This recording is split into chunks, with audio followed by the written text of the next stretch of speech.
Ja Morant est dans la sauce. Il a été pris sur une vidéo Instagram en train de brandir un flingue, ni plus ni moins. À ça, c'est ajouté, ou juste avant, il y avait une histoire aussi où il avait tapé un gamin de 17 ans, frappé avec un pistolet, voilà, dans un centre commercial. Donc c'était un petit peu curieux. On sait que là, juste avant l'émission, on a appris sur les réseaux que la police était emparée de l'enquête pour faire une investigation autour donc de... Les lois sont pas les mêmes, c'est ça qu'il faut Exactement. préciser.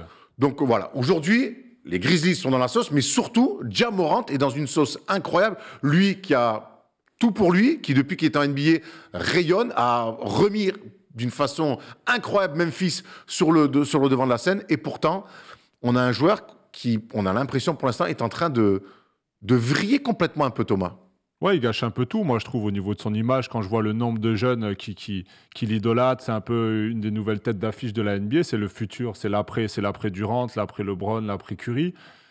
Voilà, là, il gâche tout parce que c'est inadmissible de montrer des choses comme ça sur Internet. Il sait qu'il est suivi par des millions de gens et c'est pas la première fois. On se rappelle un peu des altercations aussi bord de terrain avec son entourage, au match des Lakers, tout ça.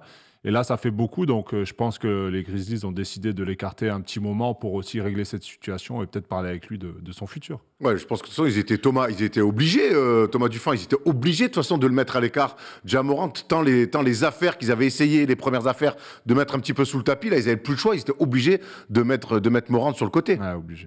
Ouais, moi, il faut vraiment qu'on différencie deux trucs, hein. Tout ce qui se passe sur le terrain, les trucs de grande gueule, etc., qui nous amènent à avoir des réflexions, et puis tout ce qui se passe hors terrain, qui sont clairement dramatiques. Et entre donc l'affaire d'avoir tapé un jeune, mais aussi l'affaire avec ses proches, d'avoir visé avec un laser, donc un flingue, depuis une voiture, quelqu'un d'autre, et donc cette affaire-là à Denver après le match, où il est dans un strip club avec ses potes, tout le monde est en train de teaser, et lui, il monte son flingue sur un live Instagram. Au-delà de l'énorme connerie que c'est, t'es sur Instagram déjà dans un strip club en live, déjà ça n'a aucun sens, mais en plus tu brandis ton flingue un peu en faisant le mec qui se la pète et qui veut jouer au thug, et ça je rejoins complètement. Donc oui, la police du Colorado c'est dit du truc, puisque t'as le droit d'avoir un pistolet, hein, dans le Colorado, aux États-Unis en général, mais dans le Colorado t'as le droit. Par contre, t'as pas le droit d'être bourré en ayant un pistolet. Donc ça, c'est pour la partie police. Mais ce qui est beaucoup plus grave, a priori, c'est l'enquête de la NBA.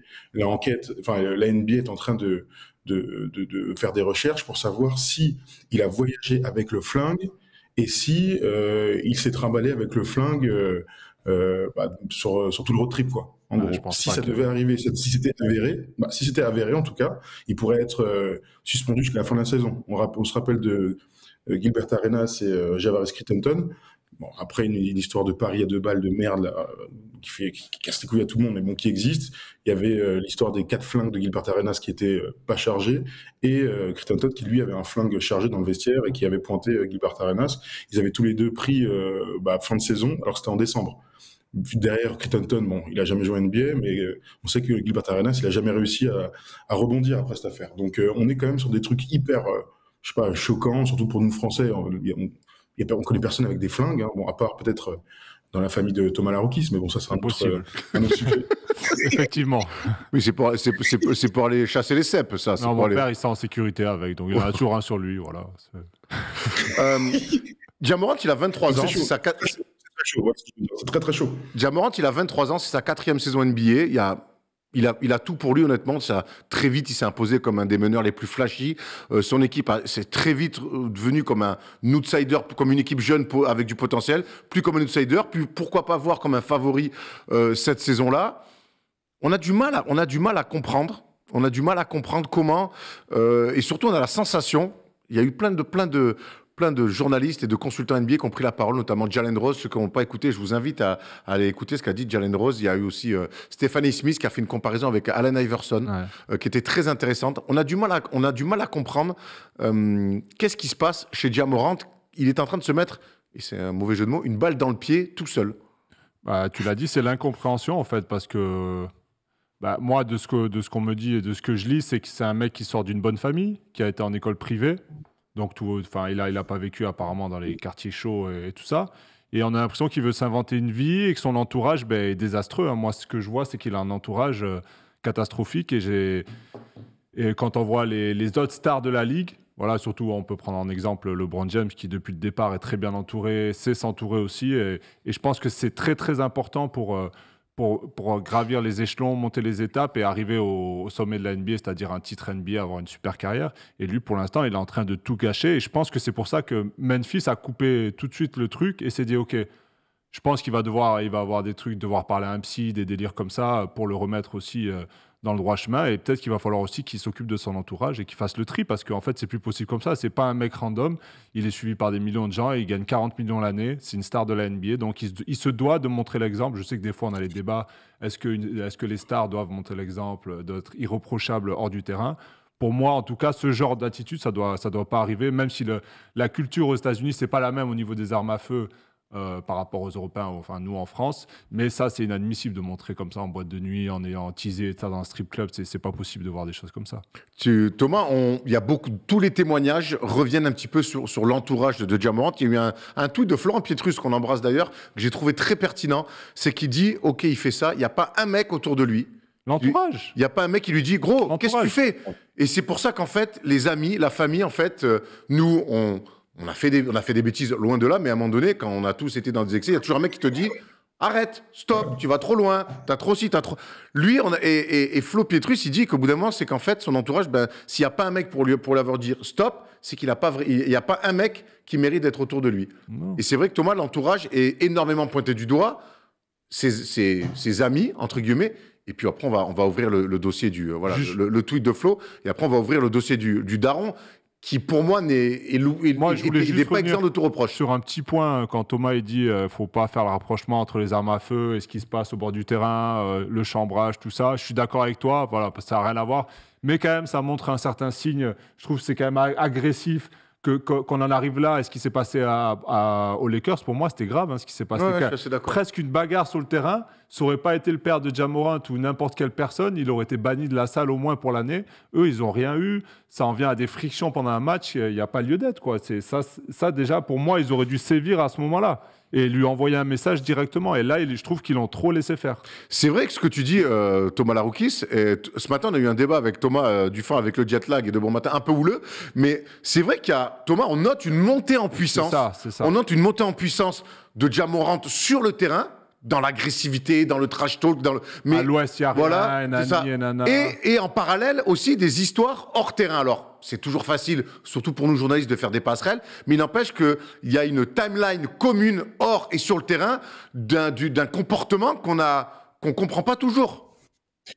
Ouais, non, c'est clair. Pour le coup, là, je vous rejoins complètement. Là, il y a une montée en crescendo d'incidents, en fait. C'est le nombre d'incidents qui se répètent qui est très inquiétant. J'ai écouté, parce que tu m'en as parlé tout à l'heure, ce qu'a dit Jalen Rose, et je trouvais ça passionnant, vraiment passionnant. Pour vous faire rapide, Jalen Rose dit que lui aussi il est passé par là, que en arrivant à NBA avec la thune, les potes, voilà, les soirées, les machins, il a connu tout ça, il a connu aussi des dérapages. Donc on n'a pas trop de souvenirs de Jalen Rose, c'était il y a longtemps aussi, donc on n'a pas trop de souvenirs de Jalen Rose, entre autres, il n'y avait pas les réseaux sociaux, etc. Donc voilà. Mais lui, il dit, mais mec, c'est aussi simple que ça, t'es dans une mauvaise passe, maintenant il faut que tu sortes grandi de ça. Et Jalen Rose, il est déjà dans la phase d'après, donc bien sûr c'est un signe de maturité. Là, on n'en est pas encore là. Ce que je vois, c'est que Ja Morant, il est en train de tout gâcher. Tout simplement. Moi, je vois juste le gâchis. Il y a un joueur hyper talentueux. T'es égérie Nike. Ils ont viré Kyrie pour te mettre en avant. T'as une signature chou. Ton équipe, elle cartonne. Tout le monde t'adore. Franchement, il a une réputation fantastique. En vrai, tu vois, tout le monde adore Ja Morant. C'est le joueur idéal pour être égérie de la ligue, avec les résultats, les machins et tout. Donc, moi, ce que je vois, c'est qu'il y a un énorme gâchis. Les raisons de ce gâchis, on les connaît pas encore. Est-ce que c'est vraiment parce qu'il se prend pour un thug? Est-ce qu'il veut jouer le thug? Peut-être. Ça, c'est l'avenir qui nous le dira. Peut-être que c'est un thug dans son âme, tu vois, c'est ce que je te disais ce matin, moi, c'est que là, on est en train de faire un procès d'intention. Il a envie de montrer qu'il est... Ça se trouve que, malgré son passif de jeune homme bien éduqué, admettons, ça se trouve qu'il a toujours traîné avec des lascars, on n'en sait rien. Donc moi, je ne vais pas faire de procès d'intention sur un mec qui, pour l'instant, prouve qu'il est déjà décérébré. Commençons par ça. Il montre des signes de mec qui n'a pas compris l'importance qu'il avait, ou en tout cas l'importance qu'il a lui a fait prendre le boulard. Bref, ça, on le voit dans le sens qu'on veut. Voilà, moi je parle juste de gâchis d'un gamin immature qui fait des dingueries qui peuvent lui coûter très très très très cher. Voilà. Les raisons, on les connaît pas. On peut Mais faire moi, chacun nos théories. On ne moi, connaît pas son truc. On sait pas pourquoi il fait ça. j'ai pas envie d'aller aussi loin que toi en disant décérébré, tout ça. Il a fait de la merde, ça c'est sûr. Moi, j'ai envie de voir l'après, la réaction, justement. Moi, c'est là, ok, là, il va se rendre compte qu'il a fait de la merde. Et j'ai envie de voir dans les mois à venir, et après, peut-être dans les années à venir, on verra. Mais sa réaction et comment il va se comporter. Pour moi, c'est là qu'on va voir s'il prend conscience des choses et s'il a envie d'évoluer et s'il a conscience du mal qu'il a fait. Donc, c'est sa T'as raison, réaction mais qui va là, être le on plus est- important. on Il est a eu à une, l'instant il a eu T, une Thomas. déclaration. On Il est a à eu une l'instant T, les déclaration gars. où il Là, commence à faire aujourd'hui, monde honorable. Pardon, Tom, Ah oui, mais on t'a pas j'espère. entendu. Il est obligé. Il est obligé de toute manière. Là, je sais que là, on a même envie de s'avancer parce qu'on aime beaucoup ce mec et que moi, j'ai envie Mais ouais, on est qu'il joue au déçus. basket. Voilà. Et la réalité, c'est que là, ce qu'il a fait là, ces dernières semaines, mais mon gars, si c'est un joueur lambda, on le revoit plus en NBA. Ah, c'est On sûr. ne le revoit Moi, plus. il y a Là, juste un l'enchaînement, il truc. est dramatique. Après Thomas va prendre le premier auditeur. Moi, il y a juste un truc qui me surprenait et tu as raison quand tu parles de l'événement qui s'est passé au Staples Center, enfin, Moi, je trouve qu'on n'en a pas trop parlé, aux mais Lakers. ça m'a choqué. Pour moi, c'était grave. Et surtout, je sentais dans toutes les embrouilles qu'il y avait, qui dépassaient simplement le cadre du trash talk et tout, je sentais qu'il se sentait au-dessus de tout. Il se sentait impuni. Ouais. Oh, son père qui s'embrouille avec Shannon Sharp, qui sont à deux doigts de se battre au bord d'un terrain. Moi, ça m'arrive sur n'importe. Je lui dis, oh, je vais voir mon père. Je lui dis, mais qu'est-ce que tu fais? Qu'est-ce que tu branles? Ah, c'est notre culture. Voilà, Connaît... certes, c'est notre culture, c'est le seul daron. Ouais. Il y a eu le père Lavarbol Oui. pour d'autres raisons, qui à un moment donné s'est mis lui-même sur le côté. Là, c'est pas normal. T'as raison, ce qui s'est passé, c'est grave. Et lui, j'ai l'impression qu'il se nourrissait de ça et qu'il se sentait au-dessus de tout. Et en ça, quelque part, ce qui arrive, ça veut dire que ce mec-là était en train, et peut-être que ça lui arrive maintenant à 23 ans, et que c'est peut-être le bon moment où ça lui arrive, c'est ce que disait Jalen Rose aussi, et on va parler de l'après, mais c'est vrai qu'il y avait moi j'avais l'impression qu'il se sentait impuni, qu'il se sentait déjà plus fort et au-dessus des lois. Mais la NBA continuera à tourner sans Ja Morant, c'est ça qui se rend pas Mais compte. ça, la NBA Donc, continuera à tourner sans LeBron James, elle va continuer à tourner sans Jordan, elle va continuer à tourner sans Kobe. C'est ça qu'il faut qu'ils se rendent compte. Surtout. On va avoir notre premier auditeur de la soirée. Salut Mehdi. Mehdi, bonjour Mehdi. On me demande de te redire bonsoir Mehdi. Salut la team. Salut Bien. Mehdi, ça va? Ouais, ça va super, vous? Ouais, ça va très bien. C'est pas la première fois qu'on t'a. Hein. Non, c'est la troisième fois. Et justement, il y a un mois et demi, là, on s'était parlé de Memphis déjà. Donc, je reviens pour reparler là, plus de Ja, mais aussi de Memphis et de l'impact des actes de Ja sur tout le collectif, quoi. Eh ben c'est bien, c'est vrai, parce que quelque part, il faut qu'on parle. On n'en a pas encore parlé de l'impact qu'a sur cette équipe qui, au fond d'eux, même s'ils sont encore jeunes, jouaient pour au moins aller en finale NBA et voir jouer le titre. Et c'est vrai qu'il faut parler de l'impact aussi que ça a directement sur l'équipe qui s'est fait cueillir hier par les Clippers. Dis-nous tout, Mehdi, toi, quel regard tu as sur cette situation? Je suis, comme vous, hein, je suis super déçu, assez étonné aussi. Il a toujours en lui ce petit côté trash talk, un peu image de fake gangsta, on va dire, tu vois. Mais je pense que là, il est en train de s'égarer entre l'identité de l'équipe des Grizzlies et qui veulent être sur un terrain de basket et le reste, quoi. Et pour moi, là, il est en train de se perdre en route. Ça a commencé par les déclarations et là, il y a une accumulation d'actes là que vous avez résumé qui est assez dramatique. Il y a eu le gun dans la story Instagram. Il y a eu en effet l'histoire avec le gamin de 17 ans. Il y a même eu là, il y a quelques jours, là, contre Houston, où sur le banc, je crois que Desmond Bane met un 3 points en fin de game et il fait un signe de gun sur un des joueurs des Rockets en mode c'est bon, on vous a tué. Je pense que là, il est en train de se perdre et il est en train de se prendre aussi un énorme karma. La vie est en train de lui rappeler que bon, rien n'est acquis et reste un peu humble. C'est vrai on a l'impression qu'il est rattrapé de manière très forte, mais en même temps, on a l'impression qu'il a tout fait pour que ça arrive, Thomas. Les déclarations, l'attitude, et c'est vrai que dans les commentaires, on dit le problème vient aussi de la NBA. Silver laisse les mecs faire les divas. Quand tu vois se payer 40 millions qui refusent de jouer mais veulent leur argent, quand tu les vois proposer un All-Star Game qui fait pitié, va peut-être falloir reprendre la main sur les joueurs. Mais il y a peu de ça, c'est un autre débat, mais on a quand même l'impression que c'est encore un jeune joueur qui n'a mine de rien gagné. Et c'est vrai que c'est là que moi j'ai beaucoup de mal à comprendre comment il a pu comment il a pu... je pense que tout seul, il n'a pas pu se mettre autant le bourrichon comme ça. Il parle beaucoup, mais bon, nous on aime ça. Si tu assumes derrière, si ça reste clean, ça reste sur le terrain de basket. Après, je serais curieux de voir la réaction de ses coéquipiers. Est-ce que certains lui parlent aussi? Parce que mine de rien, ils se vendent comme une famille, les Grizzlies comme une squad ensemble et tout. Est-ce que les Desmond Main, Jaren Jackson, tout ce cas, ils lui disent mec, tu fais de la merde, j'aimerais bien. Je serais curieux de savoir est-ce qu'ils sont capables de lui dire que mec, là, que tu vas trop loin, J'ai pas l'impression. T'es en train de nous laisser tomber, reste focus sur le basket. J'ai l'impression que vraiment son entourage, il prend toute la place, il le bouffe, ils veulent kiffer la vie, quoi. Il prend 40 millions par an. Après, je peux comprendre ça fasse tourner des têtes, hein, 40 millions. Moi, j'aurais sûrement fait des conneries aussi, pas avec des guns, avec d'autres choses, mais ça peut avec te rendre quoi, Thomas un peu fou. Donc, il faut savoir qu'il touche énormément d'argent, tous ces joueurs, et très jeunes. Et ça, il faut pas l'oublier aussi, que c'est incroyable de toucher autant d'argent à cet âge-là. Pour revenir sur ce qu'a dit, sur ce qu'a dit Jalen Rose, Thomas Dufan, du coup, je vais revenir là-dessus. Et quand il parle d'un moment donné le choix importantissime de son entourage. Mais c'est vrai que quand ton entourage premier, c'est ton daron, qui se starifie lui-même. Ouais. Alors, on l'a vu avec Lonzo Ball. C'était rigolo, pathétique à la fois. Au début, c'était mignon, enfin. C'était pathétique et rigolo à la fois, mais on était, voilà, il était too much. Mais là, on a l'impression quand même que le daron qu'on voit énormément, presque trop, Thomas, il n'est pas innocent. Il n'est pas innocent dans tout ce qui se passe. Bah, il n'est pas innocent, bien sûr, mais au même titre que tous ses potes. Oui, c'est ça. Il fait comme beaucoup d'autres athlètes dans le monde, ou athlète, aux États-Unis au moins, quand tu perds, t'es pas tout seul.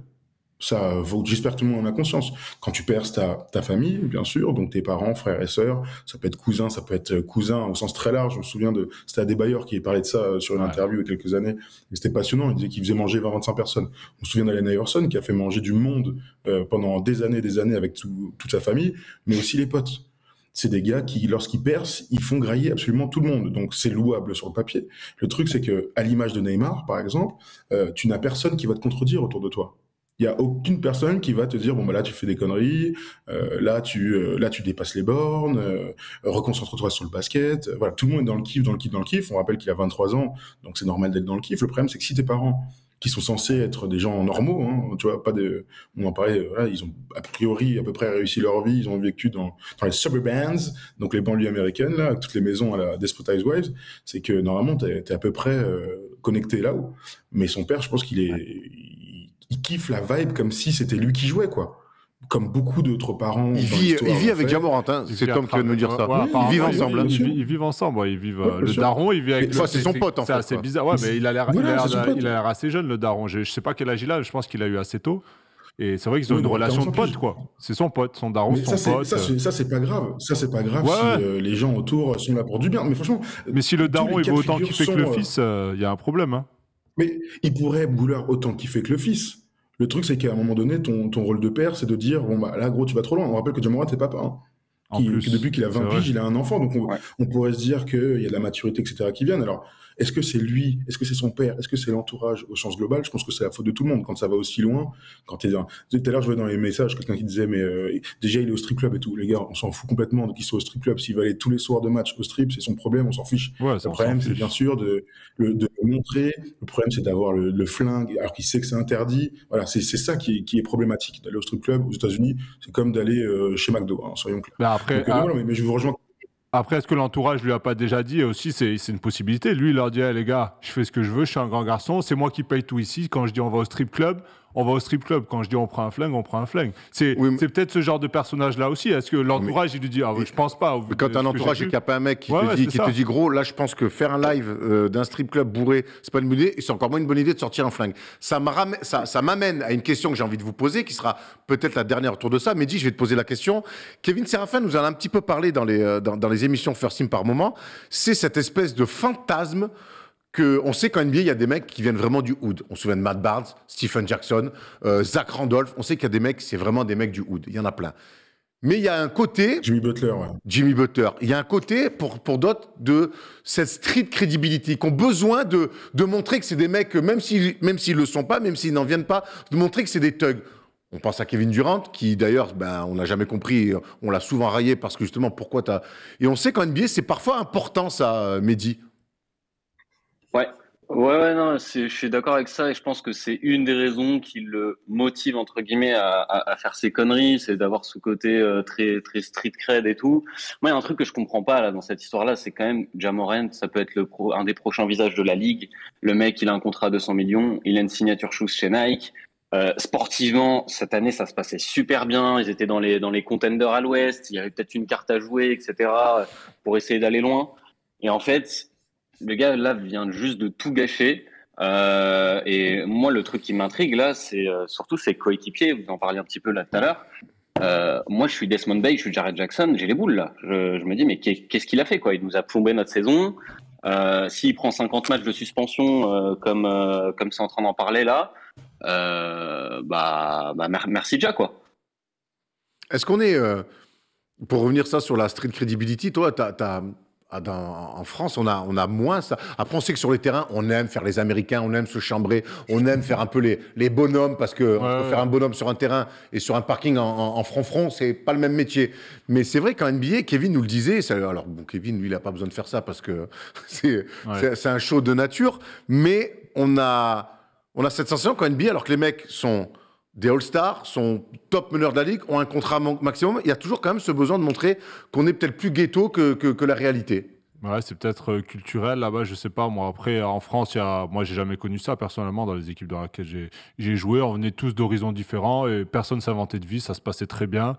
Et voilà, c'est vrai que j'ai l'impression qu'il va être le gars un peu gangsta, cool sur les réseaux, tu vois, les flingues, les grills, tout ça, l'alcool, les maisons, les filles. C'est bon, mec, tu gagnes 40 millions de dollars par an. On sait que t'as tout ça, que t'as aucun souci. Alors, je sais pas pourquoi. Après, c'est comme ça, on est tous différents. Peut-être lui, c'est son kiff. Voilà, c'est un kiff qu'il a. Alors, est-ce qu'il va pouvoir se stopper? Est-ce qu'il va pouvoir s'arrêter de faire ça? C'est la question. Là, Thomas, il a plus le choix. De toute façon, je pense que quand on voit le statement qu'il a fait, j'ai l'impression que déjà, bon, on a dû l'écrire pour lui, certes, mais en tout cas, si on le reprend et qu'on le lit bien entre les lignes, on comprend que déjà, moralement, il a été impacté par cette suspension et par les conséquences très rapides. Moi, j'ai envie de croire pour la suite. Et on va c'est Memphis qui l'a suspendu. Ouais, c'est Memphis, oui, mais ça reste quand même une suspension pour lui. Il est privé de terrain. D'ailleurs, vous pensez que la Ligue va le suspendre? Non, mais c'est important de dire que c'est Memphis qui a pris les devants pour l'instant. Pour l'instant. 2 matchs minimum, ils ont. Pour l'instant, mais ils ont continué indéfiniment maintenant. Ok, ouais, indéfiniment. Moi, j'ai envie de croire qu'avec son jeune âge, il aura une seconde chance et qu'il va en sortir, et qu'il y a un ménage qui va être fait autour de lui.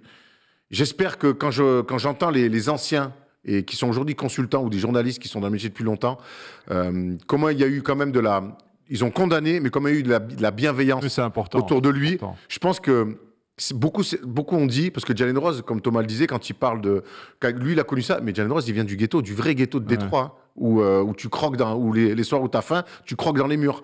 C'est pas son cas. Donc j'espère qu'il pourra. Stephen A. Smith, tu disais d'appeler Allen Iverson. Quand j'entends ce que dit Jalen Rose, je pense que Ja Morant aurait intérêt à appeler ces mecs-là d'une autre génération qui ont connu ça et de voir comment ils s'en sont sortis. Il a encore rien fait d'irréparable. Il me semble aussi. Donc c'est le moment en tout cas de se remettre dans le droit chemin. Thomas, un dernier mot sur Ja Morant? Je vous rejoins sur l'après, quoi. On espère que déjà il va s'excuser, va faire amende honorable, et puis qu'il va rentrer dans le rang. En fait, on a envie qu'il rentre dans le rang, on a envie qu'il soit juste joueur de basket. Tous les mecs qu'on aime l'avoir joué, on n'a pas envie de les voir dans des histoires extra-sportives qui n'ont aucun sens. Alors s'ils veulent s'engager sur des causes qui leur tiennent à cœur, ça, il n'y a pas de souci. Mais là, c'est juste c'est un truc de gamin à 2 balles qui n'a aucun sens. Après, ça va tellement vite, les gars. Je vous rappelle qu'il y a 2 mois, Kyrie ne pouvait plus jouer parce qu'il était traité d'antisémite. Non, mais c'est pour ça que je dis qu'il y a rien d'irréparable. Ça peut aller vite dans l'autre sens. À partir du moment où il s'excuse et que maintenant il a un bon comportement, allons-y, c'est parti. On ne va pas le condamner parce que surtout un gamin de 23 ans. Moi, j'ai aucun souci avec lui. Je suis sûr qu'il peut même incarner justement un renouveau et pour les prochains qui arriveront. Qu'est-ce que tu en penses? T'en penses quoi, toi, Mehdi, de la suite de Ja Morant? Je peux pas croire comment on ne le revoit, que les sanctions soient trop grandes. Je pense que ça a été pris à temps pour le remettre dans le droit chemin. En effet, il n'a rien commis d'irréparable. Maintenant, est-ce que vous pensez que la NBA va pas quand même essayer d'en faire un exemple, parce que ce qui s'est passé, c'est quand même grave, un peu comme elle avait fait avec Arenas il y a quelques années. Parce que je me dis que là, si le mec prend juste 2 matchs par son équipe et une amende, est-ce que en proportion par rapport à ce qu'il a fait, c'est assez, tu vois. Et il y a une vraie question sur est-ce que la ligue va le suspendre ou est-ce que elle va essayer un peu de polisser les bords et dire ok c'est bon, tu te fais petit maintenant et c'est fini quoi. Là, le gros sujet, là, parce que c'est vraiment savoir s'il a pris ce flingue. Là, c'est vraiment l'enquête qui va tout déterminer pour moi. C'est est-ce qu'il a voyagé avec ce flingue? Est-ce qu'il l'a emmené dans l'avion? Est-ce qu'il a Memphis pris, l'a suspendu, mais la NBA peut le suspendre. Et ça. les flics, l'enquête policière, donc ça va dépasser aussi, Est-ce qu'il s'est aussi le travaillé cadre avec sportif. tout le staff et l'équipe avec un flingue sur lui? C'est surtout ça, à l'heure actuelle, le gros débat. Après, tu parlais, Mehdi, de faire un exemple. On se souvient que la NBA avait fait un exemple aussi avec un joueur qu'on a bien connu en France, Michael Ray Richardson, au moment où David Stern voulait éradiquer complètement la consommation de cocaïne en NBA, donc au début des années 80, Michael Ray Richardson avait été exclu à vie de la NBA pour faire justement un exemple. C'était l'école David Stern depuis que comment il s'appelle, Adam Silver est là, sans dire qu'il est sympa, il est Thomas un peu plus clément. Oh, bah, je demande à voir. Bah, ici. Sur des bagarres, sur des trucs comme ça. Il s'adapte aussi. Voilà. Avec son temps. Il s'adapte un petit peu aussi. David Stern, il faisait pas cadeau. Hein.